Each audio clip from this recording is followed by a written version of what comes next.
Sonographic imaging of the pancreas is often fraught with technical limitations, specifically overlying bowel gas. Although sonography may identify some pancreatic lesions, its primary use is often to identify abnormalities of other organs associated with pancreatic disease. The pancreas is a non-capsulated structure that lies obliquely in the anterior portion of the retroperitoneum. It consists of three main portions: the head, body, and tail. The head is located to the right and inferior to the body and tail. It has the largest anteroposterior dimension of the gland and is bordered by the C-loop and the duodenum. Extending posterior and medial from the head is a curved projection of pancreatic tissue, the uncinate process. The uncinate process lies anterior to the inferior vena cava and posterior to the superior mesenteric vein. The body and tail of the pancreas are bounded anteriorly and superiorly by portions of the stomach, duodenum, and left lobe of the liver. The body of the pancreas lies anterior to the aorta, superior mesenteric artery, and left renal vein. Between these vessels and the body of the pancreas, the splenic vein may be identified as it courses from the spleen toward its confluence with the SMV. The neck of the pancreas lies just anterior to this confluence, where the SMV and splenic vein merge to form the portal vein. In many patients, the left lobe of the liver lies between the body and the anterior abdominal wall. Branches of the celiac axis, namely the hepatic, left gastric, and splenic arteries, course along the superior border of the body. The tail of the pancreas extends from the body into the left anterior pararenal space. Bordered posteriorly by the splenic vein, it frequently extends to the splenic hilum. The tail is bordered anteriorly by the stomach and laterally by the left kidney. Because of its proximity to the stomach, the pancreatic tail is often obscured by gas on sonography. The parenchyma of the pancreas consists of small groups of echini, which secrete digestive enzymes clustered in multiple lobules, each surrounding a tributary duct. The smaller ducts merge into increasingly larger ducts, subsequently emptying into the main pancreatic duct, the duct of Wirsung. Enzymes secreted by the pancreas are carried by the main pancreatic duct into the alimentary tract via the ampulla of Vater. Near the ampulla, the main pancreatic duct merges with the distal common bile duct to form a single perforating channel into the duodenum. A smaller accessory duct, known as the duct of Santorini, branches from the main pancreatic duct and perforates into the duodenum separately from the ampulla. Wedged within the acinier lobules, the groups of endocrine cells known as the islets of Langerhans. These clusters contain various types of cells that release hormones directly into the bloodstream and lymph system. This allows them to be distributed throughout the body, where they stimulate other organs or functional tissues. Blood supply to the pancreas is provided by branches of the splenic artery and the pancreatic duodenal arteries. The superior pancreatic duodenal artery arises from the gastroduodenal artery and perfuses the head of the pancreas. The gastroduodenal artery arises from the common hepatic artery and perforates the pancreatic parenchyma along the superior aspect of the head. The body and tail sections of the pancreas are perfused by the inferior pancreatic duodenal artery, which arises from the SMA. Branches of this and splenic artery enter the pancreas at the numerous points along the body and tail. Congenital anomalies. Congenital anomalies of the pancreas are rare but do exist. Pancreas divisum is the most common congenital anomaly, occurring in approximately 5 to 10% of the population. It results from a failure of fusion of the dorsal and ventral pancreatic buds during embryologic development.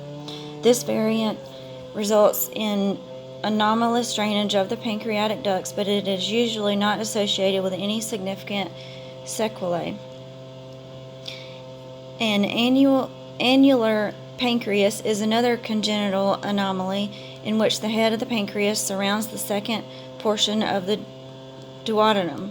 It occurs more frequently in males and has been associated with complete or partial artesia of the duodenum.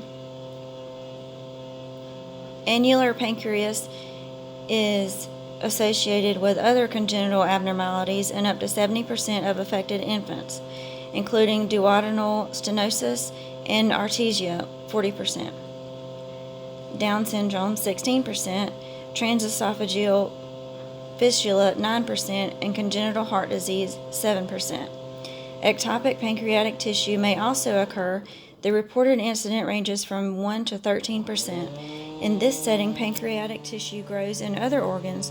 Usually this occurs in the walls of the stomach, duodenum, large or small intestines, or rarely the gallbladder, spleen, or liver.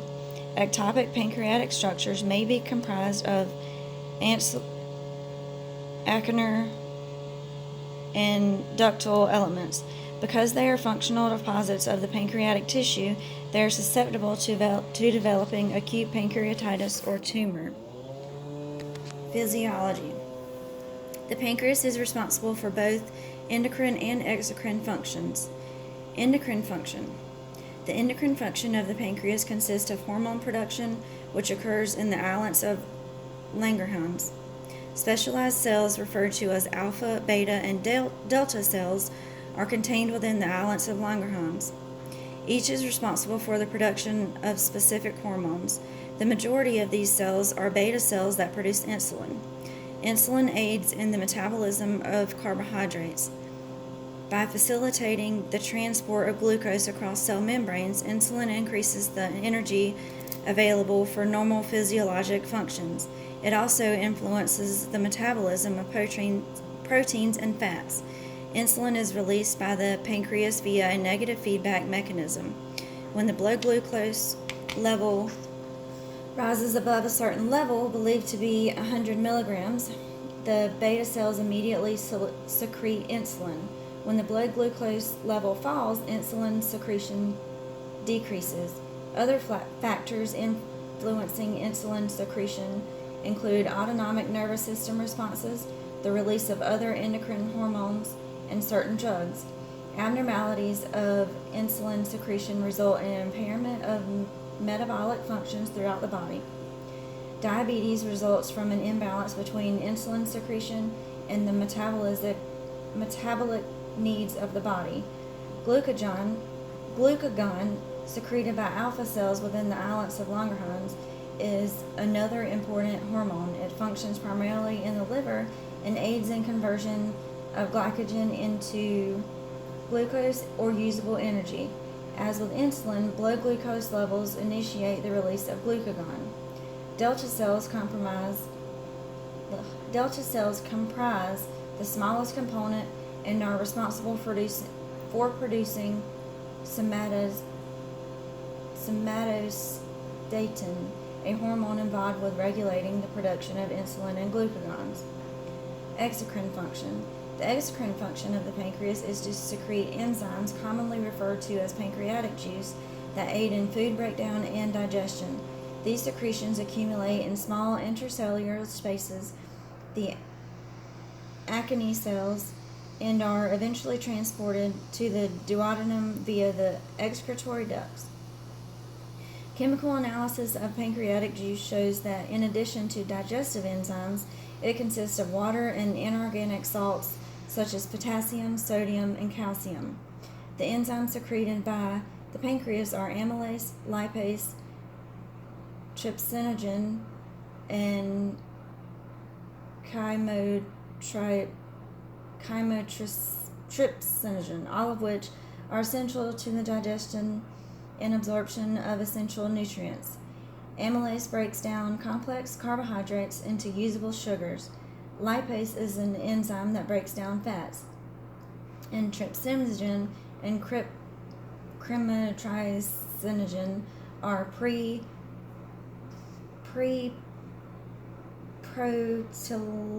enzymes that reduce proteins to their component amino acids. Additionally, some of these substances play an important role in the pathogenesis of pancreatic disease, especially in pancreatitis. The proteolytic enzymes in the normal pancreas are inert. It is postulated that an inhibiting factor is secreted by the same cells that secrete exocrine enzymes.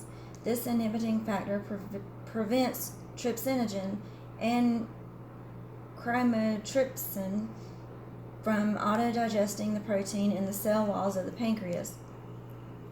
With injury or disease, the inhibiting factor is unable to prevent the activation or proteolytic enzymes which spill out into the surrounding parenchyma. Once the process begins, it can advance rapidly, each bursting cell releasing yet another digestive juice, reducing normal tissue to amorphous fluid. Another component of pancreatic juice is the alkaline substance bicarbonate, which neutralizes the acidic gastric enzymes and triggers the action of the otherwise inert pancreatic enzymes in the duodenum. The pancreas is capable of secreting up to 4 liters of exocrine fluid per day. Laboratory values. Amylase. Amylase is an enzyme essential in the digestion of carbohydrates. The level of amylase within the blood is a useful laboratory test when diagnosing pancreatic disease. In a diseased pancreas, disintegrating acinar cells release their digestive enzymes into the organ's parenchyma and ultimately into the capillaries that supply the diseased area. Amylase levels can be assessed with either serum or urine analysis. Normal values vary from laboratory to laboratory. Serum amylase is considered elevated when the value is 3 or more times the normal reference range. Levels usually begin to increase within 5 to 8 hours following the first onset of clinical symptoms. They usually reach a maximum level of 20 to 30 hours of disease onset and often persist until the underlying cause is treated. Amylase evaluation is also associated with pancreatic duct obstruction, pancreatic malignancy, and biliary disease. Other non-pancreas related processes may also cause an increased amylase level, such as perforated ulcers, bowel obstruction, and some cancers, but it is not commonly used to monitor these entities. With chronic pancreatitis, it is not uncommon for amylase levels to be normal or only slightly elevated. An increased amylase level in the urine may lag behind the onset of an increased serum amylase. Additionally, in the setting of pancreatitis, urine amylase may remain elevated for up to 7 days after serum values have returned to normal.